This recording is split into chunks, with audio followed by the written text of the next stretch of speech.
ख़बर शामिल कयूं पिया ताजपुर खां। Government girls high school Tajpur में नामालूम चोर अजीब किस्म की वारदात करण में कामयाब।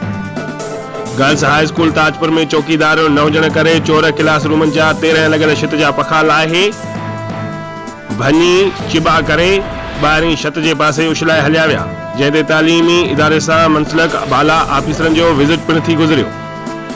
अहिड़ी तालीम दुश्मन दहशतगर्द कार्रवाई जो सेंटर सरदार सैयद मोहम्मद अली शाह जामो नोटिस वरतो ऐं सख्त लफ़्ज़नि में मज़म्मत कंदे चयो त पाकिस्तान में तालीम हर माण्हू जो बुनियादी हक़ आहे।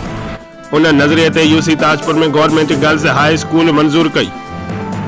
अॼु उन स्कूल में चंद तालीम दुश्मन दहशतगर्द सवात ऐं वाना जे नाकाबिल बर्दाश्त पुरानी रिवायत ताज़ी करे गलत क़िस्म जो मैसेज ॾेई रहिया आहिनि। कानूनी इदारनि सां मुंसलिक बाला ऑफिसरनि खे घुर्जे त अहिड़े बेकार अमल कंदड़ शरपसंद अनासरनि खे जल्द खां जल्द कानून जी गिरफ्त में आणे सख़्त सज़ा ॾिनी वञे।